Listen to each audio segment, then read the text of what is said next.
আসসালামু আলাইকুম, স্বাগত জানাচ্ছি আরটিভির সকালের সংবাদে। আপনাদের সাথে আছি আমি পারভিন মিতু। থমথমে গোপালগঞ্জ, চলছে কারফিউ। এনসিপির উপর হামলাকে ন্যাক্কারজনক দাবি করে প্রশাসনকে আরও তৎপর হওয়ার আহ্বান রাজনৈতিক দলগুলোর।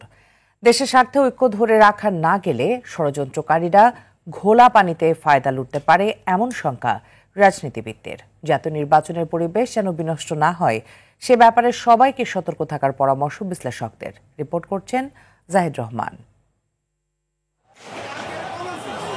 গোপালগঞ্জে জাতীয় নাগরিক পার্টি এনসিপির সমাবেশ এবং তাদের গাড়িবহরে হামলা চালায় পতিত আওয়ামী সন্ত্রাসী বাহিনী। ঘটনা ঘিরে সহিংসতায় নিহত হয় 4 জন। দফায় দফায় সংঘর্ষ, অগ্নিসংযোগ ও গুলিতে রীতিমতো রণক্ষেত্র পরিণত হয় গোপালগঞ্জ। এমন পরিস্থিতিতে কোন দিকে মোড় নিচ্ছে রাজনীতি? বিএনপি মনে করে আওয়ামী লীগের আচরণ বরাবরই এমন, জনগণের কাছে এমন শোচনীয় পরাজয়ও মানতে পারছে না। পলাতক শেখ হাসিনা উন্মাদ হয়ে গিয়েছেন। তিনি তার হৃত সাম্রাজ্য ফিরে পাওয়ার জন্যে সন্ত্রাসের আশ্রয় নিয়েছেন এবং যেভাবে একটি বৈধ রাজনৈতিক দলের উপরে তারা হামলা চালিয়েছে অত্যন্ত নিন্দনীয়। কিছু কিছু দল তারা ধরেই নিয়েছে যে নির্বাচনে তারা ভোট পাবে না, সুতরাং এখন থেকে বিএনপিও যাতে ক্ষমতা না যেতে পারে এবং নির্বাচনও যাতে না হতে পারে এই ধরনের একটা মনোভাব তাদের মধ্যে কাজ করে। আর গণসংহতি আন্দোলনের সভাপতি জুনায়েদ সাকি মনে করেন জনগণের টাকায় নিয়োজিত প্রশাসনকে সক্ষমতার প্রমাণ দিতে হবে। যারা ঠিক এই নির্বাচন পিছিয়ে দিতে চায় অথবা কোনোভাবে একটা বাংলাদেশের রাজনৈতিক একটা সংকট সৃষ্টি করতে চায়, তারা এই ধরনের কাজগুলোর সাথে যুক্ত থাকতে পারে। কারণ যত পানি ঘোলা হবে তত তাদের লাভ, এবং সেইটা যাতে না হতে পারে সেটাই আমাদের এখন সচেতন দেশপ্রেমিক এবং জনগণের প্রতি দায়বদ্ধ রাজনৈতিক কর্মীদের এবং বিশেষভাবে ফ্যাসিবাদ বিরোধী আন্দোলনকারীদের সেটাই কর্তব্য। এই জন্য আমরা বারবার বলেছিলাম ন্যূনতম জাতীয় ঐক্য রক্ষা করতে হবে। ঢাকা বিশ্ববিদ্যালয়ের অধ্যাপক মনে করেন জাতীয় নির্বাচনকে সামনে রেখে বিচক্ষণ আচরণ করতে হবে রাজনৈতিক দলগুলোকে। গোপালগঞ্জে এটার মধ্যে দিয়ে আসলে তো কেউই লাভবান হলো না পারলো এনসিপি লাভবান হতে, না আওয়ামী লীগও লাভবান হলো। আওয়ামী লীগের লাভ হয়তো এটুকুই হতে পারে যে এই যে 4 জন মারা গেল এইটাকে প্রচার করা। মানে রাজনৈতিক দলগুলোর উচিত ওই উপলব্ধির জায়গাটা নিজেদের মধ্যে তৈরি করা, যে এবং এটা তাদের নেতৃত্বের উপরে অনেকাংশেই নির্ভর করে যে আমরা এমন কোনো কাজ যেন না করি যেটা দেশের ক্ষতি হয়। ভবিষ্যতে এমন পরিস্থিতি সৃষ্টি হলে সংকট আরো বাড়বে বলে শঙ্কা এই বিশ্লেষকের। মানে কি গভীরতর সংকটের মধ্যে। জাহিদ রহমান, আরটিভি, ঢাকা। কুষ্টিয়া ইসলামী বিশ্ববিদ্যালয়ের শাহ আজিজুর রহমান হলের সামনের পুকুরে ভাসমান অবস্থায় উদ্ধার শিক্ষার্থী সাজিদ আব্দুল্লাহর মরদেহ তার পরিবারের কাছে হস্তান্তর করা হয়েছে। গেল রাতে কুষ্টিয়া জেনারেল হাসপাতালে ময়নাতদন্ত শেষে মৃতদেহ পরিবারের লোকজন সাজিদের বাড়ি টাঙ্গাইলে নিয়ে যায়। স্বজনরা জানায় জুলাই বিপ্লবের সম্মুখ সারির যোদ্ধা ছিলেন ইবি শিক্ষার্থী সাজিদ। এই কারণেই তিনি হত্যার শিকার হয়েছেন বলে অভিযোগ করেন তার স্বজনরা। এ বিষয়ে সুষ্ঠু তদন্ত দাবি করেন তারা। ইসলামী বিশ্ববিদ্যালয় থানার ওসি মেহেদী হাসান জানান, গুরুত্বের সাথে ঘটনার তদন্ত চলছে, হত্যা কিনা খতিয়ে দেখা হচ্ছে।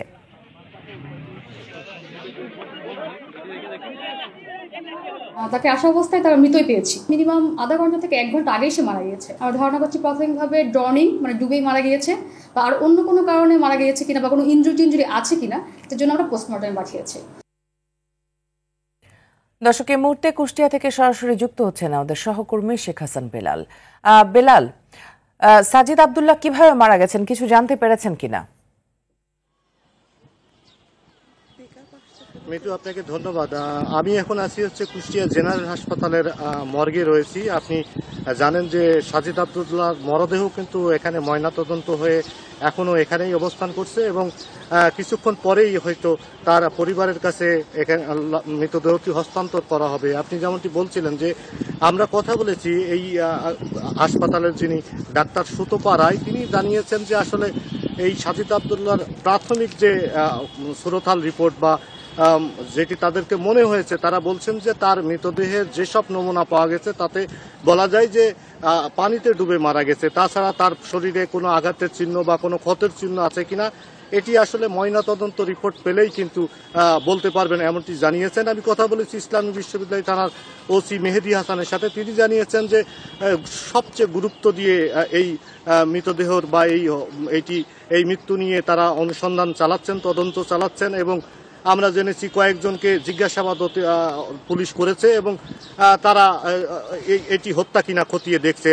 পরিবারের লোকজন বা তার বন্ধুরাও কিন্তু দাবি তুলেছেন যে এটি হত্যা কিনা সেটি কিন্তু তারা আসলে খতিয়ে দেখতে চান এবং সেই বিষয়টি তারা জানাতে চান। গতকাল কিন্তু দুপুর 1টার দিকে কিন্তু শাহ আজিজুর রহমান হল ইসলামী বিশ্ববিদ্যালয়ের সামনে যে পুকুর রয়েছে সেই পুকুরের মাঝখানে কিন্তু একটি মৃতদেহ ভাসতে দেখা যায় এবং প্রথমে প্রত্যক্ষদর্শীরা যা মনে করেছিল একটি ময়লার স্তূপ, তারপর তারা সেটি গুরুত্ব দেননি। পরে বিকেল 6:30টার দিকে কিন্তু মৃতদেহটি ভাসতে ভাসতে যখন পুকুরের কিনারায় আসে তখন তারা এটি টের পান যে এটি মৃতদেহ এবং পুলিশকে খবর দেওয়া হয়। পুলিশ এসে মৃতদেহ উদ্ধার করলে কিন্তু সহপাঠীরা তার পরিচয় শনাক্ত করেন।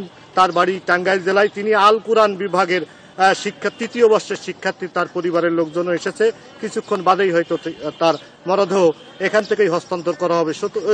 মৃত্যু এই ছিল আমার কাছে কুষ্টিয়া থেকে সর্বশেষ খবর। বেলাল, অসংখ্য ধন্যবাদ আপনাকে আমাদের সাথে যুক্ত হবার জন্য। 18 জুলাই 2024 শিক্ষার্থীদের আন্দোলনে ছিল কমপ্লিট শাটডাউন কর্মসূচি। পাবলিক বিশ্ববিদ্যালয়ের আবাসিক হল বন্ধের ঘোষণায় আন্দোলনে নতুন মাত্রা যোগ করে বেসরকারি বিশ্ববিদ্যালয়ের শিক্ষার্থীরা। তাদের সঙ্গে বিভিন্ন জেলায় কলেজ ও স্কুলের শিক্ষার্থীরাও যোগ দেয় শাটডাউন কর্মসূচিতে।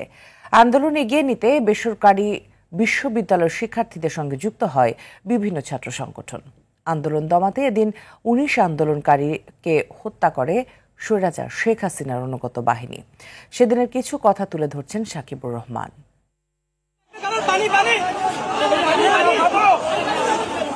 সারা দেশের মানুষের কাছে বেসরকারি বিশ্ববিদ্যালয়ের শিক্ষার্থী মীর মাহফুজুর রহমান মুগ্ধের এই ভিডিও ব্যাপক সাড়া দেয়। কোটা সংস্কার নিয়ে চলমান আন্দোলন ধীরে ধীরে রূপ নিতে থাকে সহিংসতায়। 18 জুলাই 2024 এদিন সর্বাত্মক অবরোধ কর্মসূচি ঘোষণা করা হয়। এদিন মূলত আন্দোলন টিকিয়ে রাখে বেসরকারি বিশ্ববিদ্যালয়ের শিক্ষার্থীরা।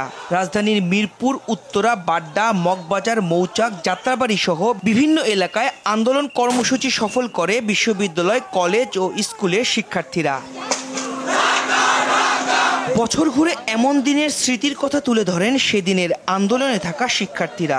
সে সময়ে আন্দোলনে যাওয়ায় বিভিন্নভাবে হুমকির শিকার হতে হয় তাদের। আমাকে বলা হয়েছে ভালো মতো চলে যায়, নয়তো গলা কাটতে কোপাইতে তোর সময় লাগবো না, তোরে শেষ করতে আমার 1 সেকেন্ডেরও ব্যাপার না। পুলিশও আমাদের সাথে যাচ্ছে, তো হঠাৎ করে তারা সামনে গিয়ে আমাদের উপরে গুলি। এমন ছিল যে আমি 3 ঘন্টা তিতাস ব্যাংকে পলাতক ছিলাম। কোটা সংস্কার নিয়ে শুরু হওয়া আন্দোলনে যখন পাবলিক বিশ্ববিদ্যালয়ের হল বন্ধ করে দেয়া হয়, সে সময় সবথেকে বড় ভূমিকা রাখে বেসরকারি বিশ্ববিদ্যালয়ের শিক্ষার্থীরা। দেশের স্বার্থে আন্দোলনে গেলেও আন্দোলন সফল হবার পর সামনের সারিতে দেখা যায়নি তাদের। বৈষম্য বিরোধী ছাত্র আন্দোলনকে ঘিরে আসলে যে ব্যবসাটা হচ্ছে, আসলে তারাই ক্রেডিটধারী আমার কাছে মনে হয়। কারণ আমরা প্রাইভেট বিশ্ববিদ্যালয়ের কেউ তো এখনো পোস্টে নাই, ওরকম বড় কোনো পোস্টে। আন্দোলনটা মোটামুটি স্তমিত হয়ে গেছিল, তখন আমরা দেখেছিলাম যে বাংলাদেশের প্রাইভেট বিশ্ববিদ্যালয়গুলো গুরুত্বপূর্ণ ভূমিকা রেখেছে। বিশ্ববিদ্যালয়ের হল বন্ধ হয়ে যাওয়ায় আন্দোলনকে গতি দিতে রাজনৈতিক দলের, ছাত্র সংগঠনের নেতারা রাজধানীর বিভিন্ন পয়েন্টে অবস্থান নেয়। কাঁধে কাঁধ মিলিয়ে চলে আন্দোলন। 18 তারিখ তো বের হওয়ার কোনো সুযোগ আলটিমেটলি নাই। তো এখন আমাদের সাংগঠনিকভাবেও নির্দেশনা ছিল যে হচ্ছে যে আমাদের যে এরিয়াতে আছি সেই এরিয়ার ইনস্টিটিউশনের যারা নামবে তাদের সাথে মিলেমিশে আন্দোলনটাকে যেন আমরা প্রভাবিত করার চেষ্টা করি। চলমান আন্দোলনে এদিন বিটিভির প্রধান কার্যালয়ে হামলা চালানো হয়। এছাড়াও মহাখালী দুর্যোগ ব্যবস্থাপনা অধিদপ্তর ভবন ও বিআরটিএ ভবনে হামলা ও অগ্নিসংযোগের ঘটনা ঘটে। শিক্ষার্থীদের আন্দোলন দমাতে সামাজিক যোগাযোগ মাধ্যম বন্ধ করে দেয় তৎকালীন আওয়ামী লীগ সরকার। ফেসবুক, ইউটিউব, গুগল, টিকটক সবাইকে আবারও বলে দিচ্ছি, তারা পার্সোনালিও আমাকে মেসেজ করেছে, অফিসিয়ালিও ইমেল দিয়েছে। বিভিন্ন গণমাধ্যমে উঠে আসে 18 জুলাই সংঘর্ষে 19 জন শিক্ষার্থী সহ জনতা নিহত হয়। রেসিডেন্সিয়াল মডেল কলেজের ছাত্র ফারহান ফাইয়াজ কিংবা মুগ্ধ ছাড়াও নাম জানা বা না জানা অনেক শিক্ষার্থীদের জীবনের বিনিময়ে নতুন বাংলাদেশের সূচনা হলেও কাঙ্ক্ষিত সেই বাংলাদেশ এখনো না পাওয়ার আক্ষেপ বেসরকারি বিশ্ববিদ্যালয় ও স্কুল কলেজের শিক্ষার্থীদের। সাকিবুর রহমান, RTV, ঢাকা। আজ 18 জুলাই। 2024 সালের এই দিনে স্বৈরাচার পতনের আন্দোলনে রক্তাক্ত হয়েছিল নারায়ণগঞ্জ। সেদিন কোটা বাতিলের দাবিকে কেন্দ্র করে ছাত্রদের বিক্ষোভে উত্তাল হয়ে ওঠে জেলার অধিকাংশ এলাকা। আন্দোলনকারীদের সঙ্গে সংঘর্ষে জড়ায় পুলিশ ও আওয়ামী লীগ নেতাকর্মীরা। তাদের এলোপাথারি হামলায় এদিন জেলায় প্রথম 2 জন শহীদ হন, আহত হন শিক্ষার্থী সহ কয়েকশত আন্দোলনকারী। নারায়ণগঞ্জ থেকে মোহাম্মদ শাহাদাত হোসেন স্বপ্নের পাঠানো তথ্যচিত্রে আরও জানাচ্ছেন আব্দুল হামিদ। জুলাইয়ের শুরু থেকেই বৈষম্য বিরোধী ছাত্র আন্দোলনের সঙ্গে একাত্মতা জানিয়ে রাজপথে বিক্ষোভ মিছিল, প্রতিবাদ সভা করে নারায়ণগঞ্জের সাধারণ ছাত্র জনতা। 18 জুলাই সকাল থেকেই উত্তপ্ত হয়ে ওঠে নারায়ণগঞ্জের রাজপথ। সাধারণ শিক্ষার্থীদের উপর হামলা, আবু সাইদকে নির্বিচারে গুলি করে হত্যার প্রতিবাদে কমপ্লিট শাটডাউন কর্মসূচি পালিত হয় জেলা জুড়ে। এদিন পুলিশের হামলায় প্রথম 2 জন শহীদ হন জেলায়। সকাল থেকে জেলার রেলগেট, চাষা স্বাধীনতা চত্বর, সাইনবোর্ড, শিমরাইল মোড় ও ঢাকা চট্টগ্রাম মহাসড়ক অবরোধ করেন শিক্ষার্থীরা। তাদের ছত্রভঙ্গ করতে কাঁদানে গ্যাস, গুলি ও রাবার বুলেট ছোড়ে পুলিশ। 18 তারিখে দুপুর 1টার দিকে আমাদের উপর হামলা শুরু হয়। পুলিশ আমাদের উপর হামলা শুরু করে এবং যাকে তাকে গুলিবিদ্ধ করা শুরু করে। আমার সামনেই কয়েকজন গুলিবিদ্ধ হয়, আমার পিছনে একজন গুলিবিদ্ধ হয়। সে না থাকলে সেই গুলিটা আমার গায়ে লাগতো। আন্দোলনে পুলিশের সঙ্গে সাধারণ শিক্ষার্থীদের উপর হামলা চালায় ফ্যাসিস্ট হাসিনা সরকারের ছাত্রলীগ, যুবলীগের নেতাকর্মীরা। 18 তারিখ থেকে আমরা রাজপথে চলে যাই। আমরা 3টি ভাগে রাজপথে ছিলাম। আমাদের একটা নির্দেশনা ছিল, তৃষ্ণার্ত ভাইদেরকে আমরা বিএনপির পক্ষ থেকে পানি সাপ্লাই দিয়েছি। তাদেরকে শুকনো খাবার দেওয়ার ব্যবস্থা আমরা করেছিলাম। যে প্রত্যাশায় নিঃস্বার্থে জীবন দিয়েছে জুলাই যোদ্ধারা, বৈষম্যমুক্ত নতুন বাংলাদেশ গঠনের মাধ্যমে তার সার্থকতা দেখতে চান নারায়ণগঞ্জবাসী। আব্দুল হামিদ, RTV। জুলাই আগস্ট গণ অভ্যুত্থান দিবস উপলক্ষে বাংলাদেশ চীন মৈত্রী সম্মেলন কেন্দ্র প্রাঙ্গণে প্রতীকী ম্যারাথনের উদ্বোধনী অনুষ্ঠিত হয়েছে। সকাল 6:30টায় শুরু হওয়া এই আয়োজনে প্রধান অতিথি ছিলেন যুব ক্রীড়া মন্ত্রণালয়ের উপদেষ্টা আসিফ মাহমুদ সজীব ভুঁইয়া। উদ্বোধনী বক্তব্যে তিনি তরুণদের ঐতিহাসিক চেতনায় উজ্জীবিত হয়ে এগিয়ে যাওয়ার আহ্বান জানান। উৎসবমুখর পরিবেশে ম্যারাথনে অংশ নেয় বিভিন্ন স্কুল কলেজের শিক্ষার্থী, ক্রীড়াবিদ ও সাধারণ মানুষ।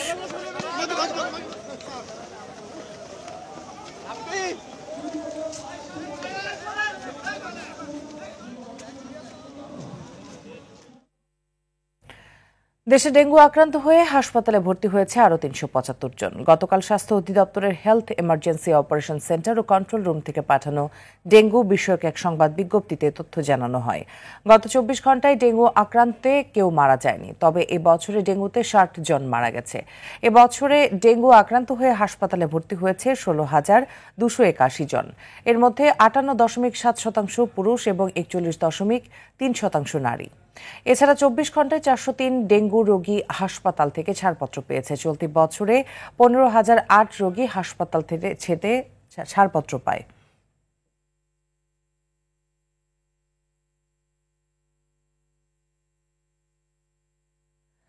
দর্শক, এই মুহূর্তে রাজধানী মহাখালী ডিএনসিসি হাসপাতাল থেকে সরাসরি যুক্ত হচ্ছেন সহকর্মী বিপুল দেব রায়। বিপুল, ডেঙ্গু সংক্রমণ বাড়ার প্রেক্ষাপটে হাসপাতালগুলোতে কি চিত্র দেখছেন? আসলে হাসপাতালগুলোর চিত্র কিন্তু বরাবরের মতোই বাড়তির দিকে, অর্থাৎ আমরা বিগত কয়েকদিন যাবৎ যে রোগীর সংখ্যা দেখতে পাচ্ছিলাম হাসপাতালগুলোতে সেটার তুলনায় কিন্তু বেড়েছে। বিশেষ করে রাজধানীর যে হাসপাতালগুলো আছে, সরকারি হাসপাতালগুলো আছে, সেগুলোতে আমরা চিত্র একই দেখতে পাচ্ছি। বিশেষ করে শহীদ সরোজী মেডিকেল কলেজ হাসপাতাল এবং ডিএনসিসি যে কোভিড ডেডিকেটেড যে হাসপাতাল, সেটিও কিন্তু আমরা অবস্থান করছি এবং সেখানেও আমরা একই চিত্র দেখতে পাচ্ছি। বিশেষ করে এখন দেখতে পাচ্ছেন যে শিশু ওয়ার্ডে যে শিশুরা যে ডেঙ্গু আক্রান্ত হচ্ছেন সেটাও আমরা দেখতে পাচ্ছি।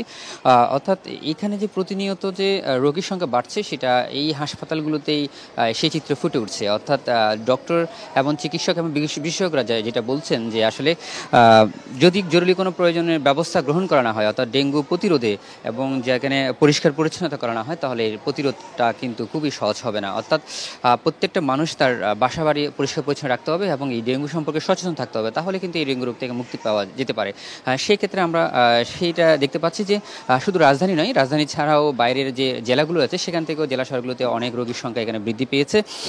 দূর দূরান্ত থেকে রোগীরা বিভিন্ন চিকিৎসা সহায়তা না পাওয়ার পরে কিন্তু তারা আবার এই রাজধানীর হাসপাতালগুলোতে ভিড় করছেন। আমরা এখানকার বেশ কয়েকজন স্বজনদের সাথে কথা বলেছি, রোগীর স্বজনদের সাথে কথা বলেছি। তারা বলছেন যে আসলে এক একজন শিশু প্রায় আক্রান্ত হয়েছে 8 থেকে 10 দিন, এরকমও হয়ে যাচ্ছে যে তারা ভালো হচ্ছে না। অর্থাৎ বিষয়টা হচ্ছে যখন প্রাথমিক অবস্থায় যখন জ্বর হয় তখন এইটা ট্রিটমেন্ট না করার কারণে, অর্থাৎ চিকিৎসকের কাছে সরাসরি না যাওয়ার কারণে কিন্তু এই দীর্ঘায়িত হচ্ছে। এবং এখানকার চিকিৎসকরা বলছেন যে আসলে এখানকার যে রোগীর যে কেসগুলো তারা পাচ্ছেন যে আসলে প্রাথমিকভাবে যে আক্রান্ত হওয়ার পরে তারা কিন্তু চিকিৎসকের পরামর্শ নিচ্ছেন না, অর্থাৎ ঘরে থেকে কিন্তু এই চিকিৎসা অনেক সময় সেবন করা হচ্ছে। সেই ক্ষেত্রে দেখা যাচ্ছে জটিল আকার ধারণ করছে, বিশেষ করে শিশুদের ক্ষেত্রে এবং বৃদ্ধদের ক্ষেত্রে। তারা আরও বলছেন যে আসলে শিশু এবং বৃদ্ধ এই দুটো শ্রেণীর মানুষ কিন্তু বেশি আক্রান্ত হচ্ছেন, বিশেষ করে যাদের অন্যান্য রোগ রয়েছে এবং যাদের রোগ প্রতিরোধ একটু ক্ষমতা কম, তাদের ক্ষেত্রে কিন্তু আক্রান্তের সংখ্যাটা একটু বৃদ্ধি পাচ্ছে। সেই সাথে তারা আরও বলছেন যে আসলে এই ডেঙ্গু প্রতিরোধ করতে হলে সরকারের পাশাপাশি প্রত্যেকটা মানুষকে সচেতন হতে হবে এবং সচেতনতার মধ্যে দিয়ে কিন্তু এই ডেঙ্গু প্রতিরোধ করা যাবে। এবং সেই সাথে তারা বলছেন যে আসলে বাড়িঘরে এবং যে এখন যে বৃষ্টিপাত হচ্ছে সেক্ষেত্রে পানি যাতে জমে না থাকে সেই বিষয়ে খেয়াল রাখারও তারা পরামর্শ দিচ্ছেন। তো এই ছিল আমার কাছে সর্বশেষ তথ্য। বিপুল, অসংখ্য ধন্যবাদ আপনাকে। কখনো রোদ আবার কখনো বৃষ্টি, রোদ বৃষ্টির খেলায় নাকাল হয়ে পড়ছে বরিশালের সাধারণ মানুষ। অবনতি হচ্ছে ডেঙ্গু পরিস্থিতির। বৃষ্টির জমে থাকা পানি নগরীতে ডেঙ্গুর প্রভাব বাড়াচ্ছে। গেল 24 ঘন্টায় আক্রান্ত হয়েছে 116 জন। জলাবদ্ধতায় সঠিক পদক্ষেপের বাস্তবায়ন এখনো না ঘটায় নগরবাসীর দুর্ভোগ চরমে। গত 2 সপ্তাহ ধরে বরিশালে বৃষ্টির কারণে বেশিরভাগ সড়ক ভেঙে ছোট বড় গর্তের সৃষ্টি হয়েছে। অপরদিকে মৌসুমী বায়ুর কারণে বরিশালের প্রতিটি নদীতে বিপদসীমার উপর দিয়ে পানি বইছে। ঊর্ধ্বগতির বাজারে এই সপ্তাহেও নেই স্বস্তির কোনো খবর। বাড়তে শুরু করেছে ব্রয়লার মুরগির দাম। কেজি প্রতি 10 টাকা বেড়ে ব্রয়লার মুরগি বিক্রি হচ্ছে 160 থেকে 170 টাকা কেজিতে। এছাড়া হঠাৎ করেই বেড়েছে দেশি পেঁয়াজের দাম। পাইকারিতে 5 টাকা বাড়লেও খুচরা বাজারে তা বিক্রি হচ্ছে 10 টাকা বেশি দরে। এদিকে টানা বৃষ্টির প্রভাবে সবজির সরবরাহ পরিস্থিতি সপ্তাহখানেক যেটা নাজুক অবস্থায় ছিল সেটা স্বাভাবিক হতে শুরু করেছে। চালের দামেও নেই স্বস্তি। 1 মাস ধরে মিল থেকে 50 কেজির বস্তায় 300 টাকা বাড়তি দাম যোগ হওয়ায় হরক নেমেছে ক্রেতার কপালে। এ বিষয়ে আরো জানাতে কারণ বাজার থেকে সরাসরি যুক্ত হচ্ছেন সহকর্মী সাকিবুর রহমান। সাকিব, বাজারে হঠাৎ মুরগি চালের দাম বৃদ্ধির কি কারণ বলছেন বিক্রেতারা?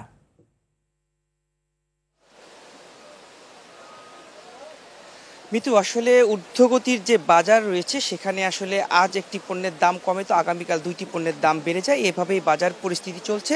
তার মধ্যে যেহেতু কয়েকদিন ধরেই বৃষ্টি চলছে, বর্ষা মৌসুম, সেক্ষেত্রে বৃষ্টির যে অজুহাত তা দেখিয়ে মুরগির দাম বাড়ানো হয়েছে কেজি প্রতি 10 টাকা 15 টাকা, যার কাছে যেমন পাচ্ছে সেইভাবে ব্রয়লার মুরগি, পাকিস্তানি মুরগি এবং লাল যে মুরগি রয়েছে সেগুলো বিক্রি করা হচ্ছে।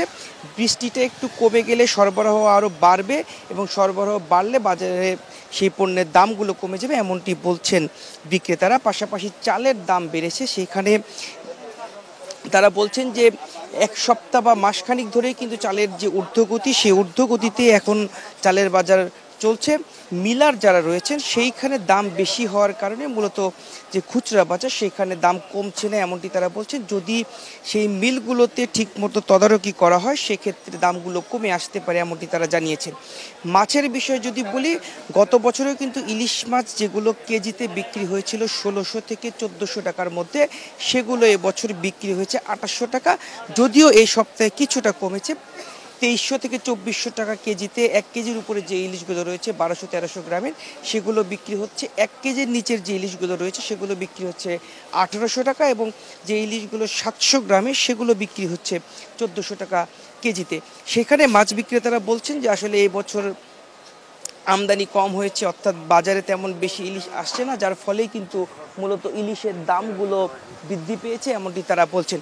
সব মিলিয়ে বলা চলে যে বাজারে সঠিক মনিটরিং করতে হবে, মনিটরিং করতে না পারলে কিন্তু এই যে ঊর্ধ্বগতি সেগুলো বেড়ে যাবে। আর বৃষ্টির যে অজুহাত সেটি কিন্তু ব্যবসায়ীদের সবসময় থাকে, সিন্ডিকেট থাকে, সেগুলো সে কারণেই কিন্তু মূলত দামগুলো বেড়ে যায়। এবং যখন একটি পণ্যের দাম বেড়ে যায় সেটি কমানোর তেমন কোনো উদ্যোগ নেওয়া হয় না, যার ফলেই সেই বেশি দামি পণ্যগুলো বিক্রি হতে থাকে।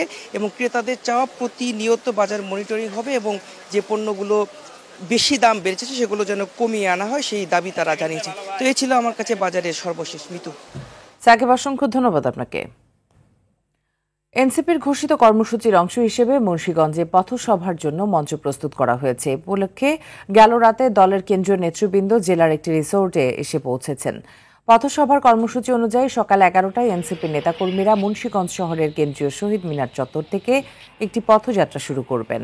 এই পথযাত্রা শহরের প্রধান সড়ক প্রদক্ষিণ শেষে শহীদ চত্বরে প্রস্তুতকৃত মঞ্চে গিয়ে শেষ হবে। সেখানে কেন্দ্রীয় নেতার বর্তমান রাজনৈতিক পরিস্থিতি, জনদুর্ভোগ, উন্নয়ন এবং নাগরিক অধিকারের বিষয়গুলো নিয়ে বক্তব্য রাখবেন। পথসভাকে কেন্দ্র করে স্থানীয় প্রশাসন সতর্ক অবস্থানে রয়েছে। নিরাপত্তা নিশ্চিত করতে বিভিন্ন পয়েন্টে অতিরিক্ত পুলিশ মোতায়েন করা হয়েছে।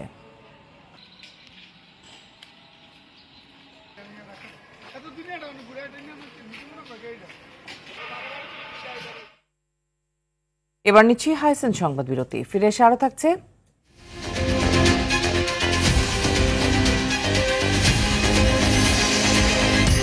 ফিলিস্তিনে আরো 56 জনকে হত্যা, ট্যাঙ্ক হামলায় গাজার একমাত্র গির্জাও গুড়িয়ে দিল ইসরায়েল, বিশ্বজুড়ে নিন্দা।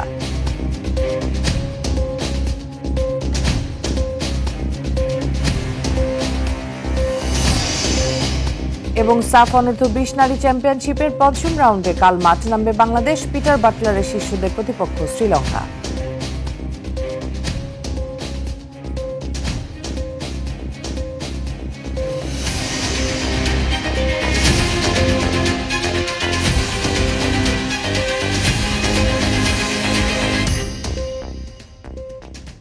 আইডিএলসি পরিবর্তনের পথে বাংলাদেশ। ব্যবসা ও বিনিয়োগ সম্প্রসারণে 0.5% কমানো হয়েছে রেপো রেট। এতে ব্যবসা এবং ব্যক্তিদের জন্য ঋণ গ্রহণ করা আরও সহজ হবে বলে মনে করছেন অর্থনীতিবিদরা। তারা বলছেন, অর্থনীতিতে গতি আনতে বাংলাদেশ ব্যাংকের এই সিদ্ধান্তকে সময় উপযোগী। এর ফলে ব্যবসায়ীদের বিনিয়োগ প্রবণতা বাড়বে এবং ব্যবসা প্রতিষ্ঠানগুলো ঋণ গ্রহণে আগ্রহ দেখাবে।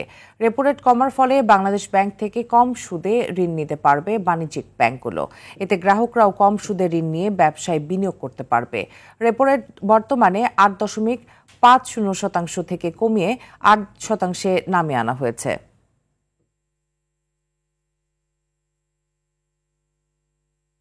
দক্ষিণ কোরিয়ায় টানা ভারী বর্ষণে 4 জনের মৃত্যু হয়েছে। এছাড়া নিরাপদ স্থানে সরিয়ে নেওয়া হয়েছে অন্তত 1300 মানুষকে। এর মধ্যে সবচেয়ে ঝুঁকিপূর্ণ অবস্থায় রয়েছে দেশটির সিওসান অঞ্চল। শহরটিতে পুরো দিন পার না হতেই 400 মিলিমিটার বৃষ্টি রেকর্ড করেছে দেশটির আবহাওয়া দপ্তর। অতিবৃষ্টির ফলে হওয়া বন্যায় পানিতে ডুবে আছে যানবাহন ও ঘরবাড়ি।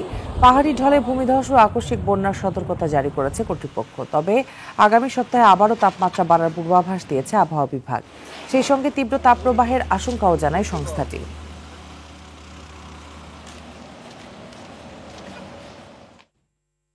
টানা 5 দিনের সংঘর্ষে সিরিয়ার সৌয়েদা প্রদেশে বেদুইন ও দ্রুজ সম্প্রদায়ের মধ্যে সংঘর্ষে নিহতের সংখ্যা বেড়ে দাঁড়িয়েছে 360 জনে। সিরীয় মানবাধিকার সংস্থা Syrian Observatory for Human Rights এ তথ্য জানিয়েছে। এদিকে দেশটিতে ইসরায়েলি হামলার পর প্রধানমন্ত্রী বেনিয়ামিন নেতানিয়াহুর সঙ্গে ফোন আলাপ করেছেন মার্কিন প্রেসিডেন্ট। এরপর হোয়াইট হাউস এক বিবৃতিতে জানায়, দুই পক্ষের সঙ্গেই চূড়ান্ত পর্যায়ে কূটনৈতিক আলোচনা করেছে ওয়াশিংটন। ইসরায়েলের হামলা যুক্তরাষ্ট্র সমর্থন করে না বলেও জানানো হয় বিবৃতিতে। তবে ইসরায়েল বলছে দ্রুজ সম্প্রদায়ের রক্ষার জন্যই হামলা চালিয়েছিল তারা। অন্যদিকে তেল আবিবের বিরুদ্ধে সিরিয়ার সার্বভৌমত্ব লঙ্ঘনের অভিযোগ জাতিসংঘের হামলার নিন্দা জানিয়েছে কাতার, তুরস্ক, সৌদি আরব সহ 10 দেশ। ফিলিস্তিনের গাজা উপত্যকায় সময়ের সঙ্গে বাড়ছে মৃত্যুর মিছিল। গেল একদিনে অঞ্চলটিতে আরও 56 ফিলিস্তিনিকে হত্যা করেছে ইসরায়েলি বাহিনী।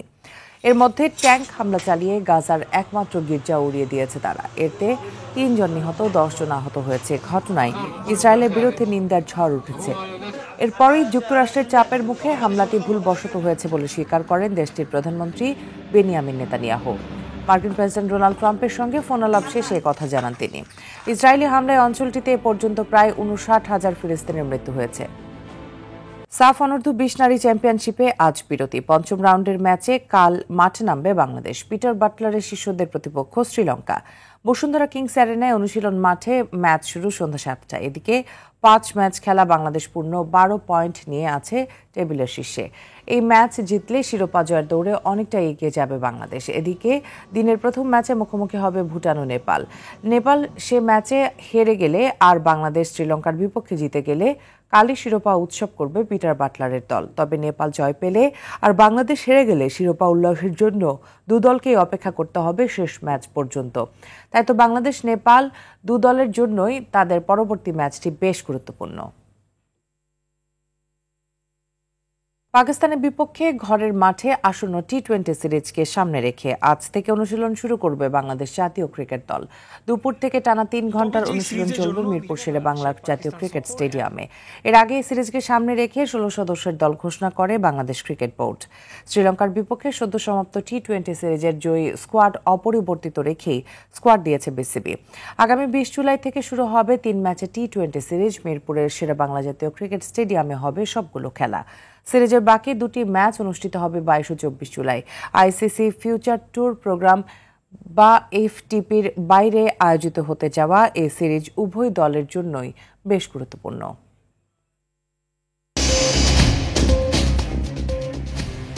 সকালের সংবাদে পর্যন্ত, মধ্যাহ্নের সংবাদ দুপুর 12টায় দেখার আমন্ত্রণ রইল। ধন্যবাদ সবাইকে।